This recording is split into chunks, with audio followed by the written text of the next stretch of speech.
Hey YouTube, coming at you with the Catch Cup team featuring 3 of the 5 Pokemon that I have built up, right? Skeledirge, Medicham, Chargebug. There's issues with this team. I'm actually going to go talk about this league, this cup, as we play the videos.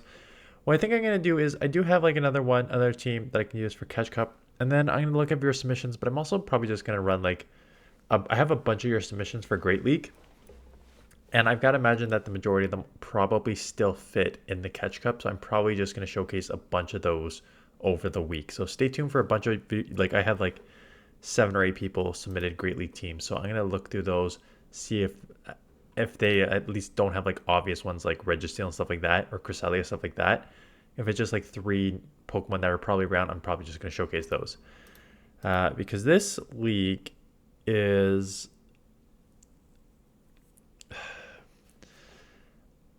I get the idea of it. I get the concept of it. It's actually somewhat interesting. It forces you to go and grind during the season, and it kind of rewards those that does.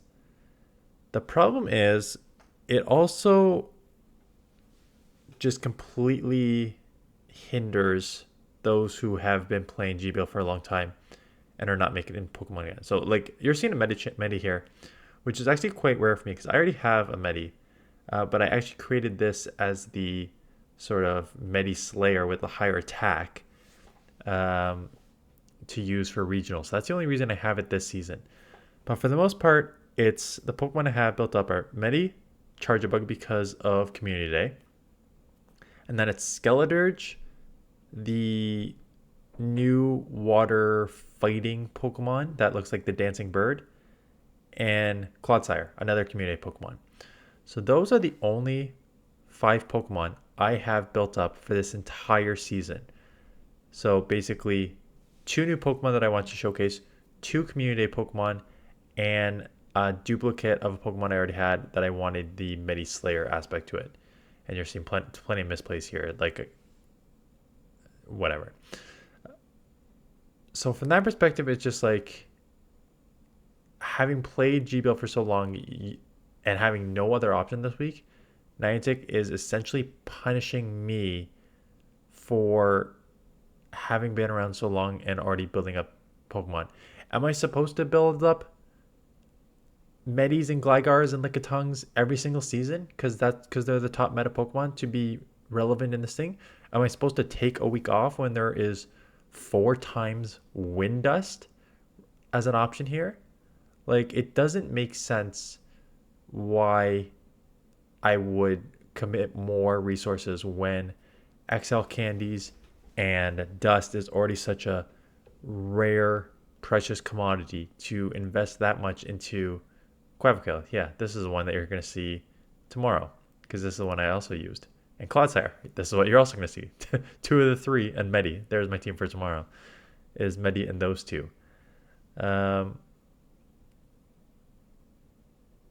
but yeah, like I just don't understand the thinking behind it. It's I mean, I get the thinking behind it. They want people to go out and grind and catch Pokemon that they're going to be able to use for this week, but it just seems like you're actively hurting those who have been so loyal to this game for so long.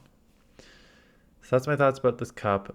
I know people are taking a break from it. I know people are just gonna play with whatever. I know some people have good Pokemon. Like, I've seen a lot of comments about a lot of people who've built up good Pokemon this week, so they're probably gonna be able to do well this week. Which good on you. Okay. If I had, let's say I was in a weird scenario where I had not hit Legend yet, I probably would just build those second and third Pokemon up just to try and push. But yeah, 2 weeks left in the season. We'll see what the new season has in store. So yeah, the plan for this week is, oh man, I got like 14 minutes to waste here while these battles go on. The plan for this week is I've got this the dancing bird there with Clodsire and Medi tomorrow, which I actually did decent with that team. And now I'm doing like a best team, which is like Clodsire, Medi, and Chargebug, I think, is the team that I'm using and I'm just going to run with that for the remainder of the week. I'm not building up any other Pokemon. I'm just running that for the remainder of the week. And so I will showcase a bunch of the other Great League teams. I also probably will do just some other mechanism video, talking about the algorithm, just see what I'm interested in as we turn into the next season. I don't just want to. I'm at a weird point of sort of what I want to do with this channel and what I want to do with this game, and I've I'm fighting the urge to keep the grind going. I still like playing GBL. I still like using a bunch of different Pokemon and putting out teams. I am tired of, I don't know. It's such a weird thing, and this is just like it's a YouTube and personal life issue, right? It's a YouTube perspective where in the GBL category, I think there's only like realistically 10 to 15 top tier active GBLer YouTubers still going. Like you have the big ones who've been around forever: Zionic, Caleb Pang, Tho posts once in a while, Rise, Home Slice, Yonkis. Those guys have been going on for longer than I have, like way longer than I have, and they're still going strong. And then there is when did Calamonto start? I forget when Callum started. I shouldn't have started naming names because I'm definitely gonna forget some people. But from pure GBL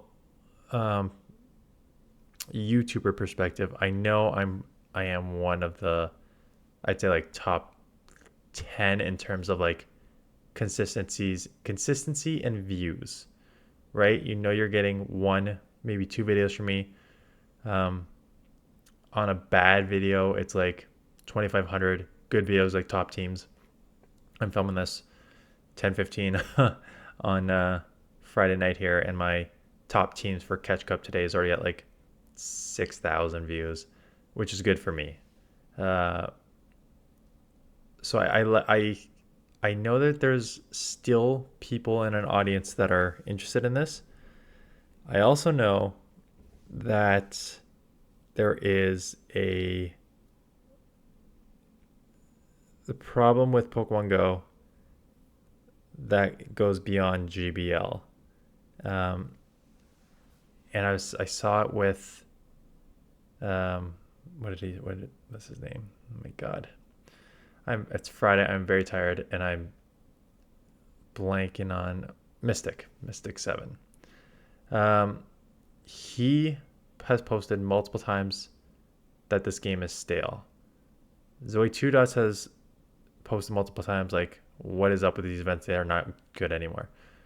Trainer Tips, who's the second largest Pokemon Go YouTuber in the world, same thing. He's like, what are these events? These events don't make sense. I'm bored of this game. I'm barely playing. And I can't tell if it's just because the game is stale that the content creation aspect of it has been killed, or if it's a larger issue with this game is just completely stale, where the player base is also bored and stopping to play. Because I think there's sort of like a difference there, right? I think there's one, like GBL, there's only so many Pokemon to use. There's only so many, it's the same leagues and stuff like that. So there's only so many new and unique things you can do.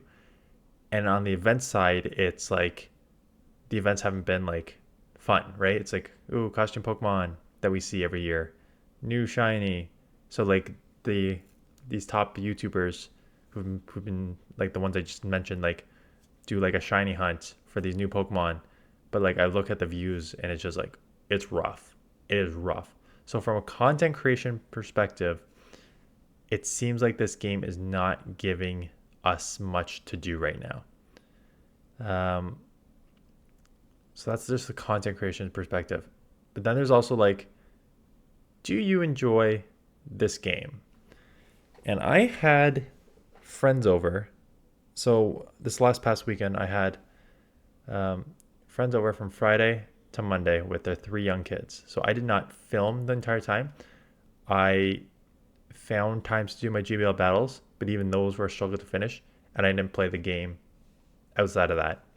I didn't do the Garchomp community or raid weekend there. I didn't barely do any catching. I didn't do nothing. Like GBL when I had time, when I was alone, and that was it. I did not miss the game much. Quite honestly. There were other times in the past where if I miss one of those like mega raid days or I miss like a community day or something, I would be like, I think it was like the end of the world. And now I've gotten to the point where it's just like, I don't care.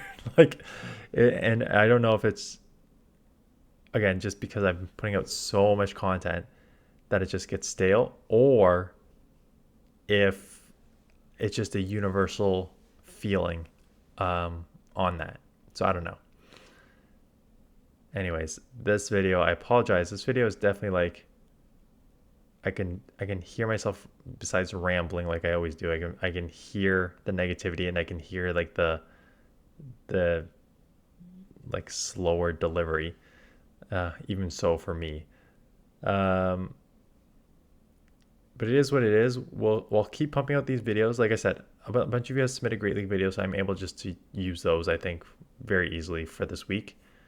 And then we'll hope for something for next season for GBL. But again, I am not optimistic. I can give you based on the leaks, just based on the leaks and based on previous history of GBL, I know exactly what they are going to be. You're going to get like Great League, Ultra League, Master League. I do think they'll be smart enough to bring back Premier. I feel like it was just like a stupid oversight on their part. I really do think they'll bring back Premier. They won't bring back Classic. Classic is level 40. So they'll bring back Premier, which is still level 50, but it's no legendaries. So my guess for the new season is we will have level 50 Premier for Ultra League and Master League sometime in the schedule. There's already been leaks about like the last couple weeks of December as a holiday event. That happens every year, and every year there's also some sort of holiday cup associated with it. So we'll have a holiday cup in February, December, January, February. Yep. In February, there's going to be Valentine's Day. There's the Love Cup. You'll see that again, right? So just mix those in with some other leagues, and you've got maybe if this new season has like a new release of Pokemon, like 1 or 2 weeks of a new release of Pokemon, maybe they'll do like a week or two of GBL for those Pokemon, something like that, right? But outside of that, it's going to be the same old is my guess. But yeah, we'll see. We'll see what moves get nerfed, what new moves get buffed. I don't think there's a ton of battles yet. If you are going to play this week, not surprising, Clodsire was on like 70% of the teams that I saw, right? It should not be surprising that the community Pokemon that it has risen to the top 15 in the rankings is on everyone's team. It's on my team tomorrow, and it's going to be on my best team moving forward. I think it is one of the stronger Pokemon to use in this meta. I also, sort of to beat that, I also saw like a lot of, Gligar was everywhere today too. Gligar as like sort of one of your best answers to Clodsire, plus an answer like just is strong, right? Medi and stuff like that. So I think if you're going to run that, if you're going to see Clodsire, Gligar is a good option. But yeah, it's a lot of what you expected this week. I saw a lot of Clodsire. I saw a lot of Carbinks. I saw a bunch of Glygars. I saw Here's Vikavolt, but Vikavolt Charjabug, right? I just think like community Pokemon, anything that's easy to build up for the majority of the people. Community Pokemon, um, Pokemon that were very. I saw like 3 or 4 of these Oink Pokemon. I was super disappointed in this Pokemon. I have not built one up yet. I went against one 4 or 5 times today over my 25 battles, and this Pokemon did not seem that strong. And everyone's like, isn't it just like a tackle, body slam, dig? You think it would be better. Tackle, body slam, dig. Good moveset all around, right? Body slam, spam. Tackle is a pretty good. Let me just look up the stats for tackle. Okay, so tackle is actually not that good of a fast move, and that's probably why it struggles a little bit. It's a 1-turn fast move, 3 damage, 3 energy. So you're only doing 6 damage and 6 energy per 2-turn fast move, so 1 second. So that makes sense why it's not as strong. Tackle's not an amazing fast move. And it has body slam and dig. So it's got a good stat product, right? Attack is a little low, 110, but it's got that 166 stamina to make that 2000 overall stat product, which you kind of like look for minimum if you're going to be like a less attack heavy Pokemon. So it's got that. Body slam and dig are good fast moves. Just a normal typing, so your only real weakness is fighting. And then it's just the tackle. Yeah, 3 damage, 3 energy for a 1-turn move is not really that good. Which makes sense why I really did not have any problems going against that. This is my last matchup because I remember this matchup. I come in Charjabug. I banked this knowing that I can get, and I did not. I purposely threw the wrong move because I wanted to get one more Volt Switch through, because now I was able to get to a charge move here and do damage, because if they shield it, I could just go Psychic on the Medi, which I don't know if I've shown the Medi yet, but I could have just gone Psychic there. But now, getting the X-Scissor, I can just go straight counter down. So I purposely threw the X-Scissor into a resisted Flyer, because I just knew that that was gonna give me the extra Volt Switch, which I need for energy. And those, yeah, if you are going to use these like Skeledirge and Charjabug, if you actually want something of value out of this video, if you're going to use Incinerate and Volt Switch, although they are very, very long charge moves, you get a ton of energy with them, right? So if a Pokemon only needs to go down, like if only has like 2 or 3 HP left, whatever, right? And you're debating between Medi and Charjabug or Medi and Skeledirge, and they're not going to get to like a move, right? Let's say they just do like their charge. Let's say they throw a charge move to take out. Let's say I have Skeledirge and I throw a charge move to take out Skeledirge. And my option is like, I can come in and give 1 counter with Medi, or I can come in and get like 1 Volt Switch with Charjabug. Realistically, you're always going to come in. What you should be doing is coming in with Charjabug, because you're getting that 4-turn worth of Volt Switch, right? And you're still taking them out in like the 1 move compared to like the 1 move of Medi. As long as they don't throw another move on you, whatever, then don't do that. If they have like a move in, like if they're going to have like 1 counter away from a move, and then come in Medi and take them out. But if not, like get that full Volt Switch off to get that extra energy. And that's where you sort of maximize your use of these 4 and 5-turn move Pokemon. Anyways, I apologize for this video. I'll be a little more on the discussion with the team tomorrow. And then obviously if I'm showcasing your battles, I will analyze those battles when I'm doing that. Full stop there. So that is it. Let me know if you are either playing this week, trying hard with Pokemon that you've already built up this season, just using whatever and just saying screw it, or just taking this week off. But that is it. Thanks for watching. See you guys in the next one.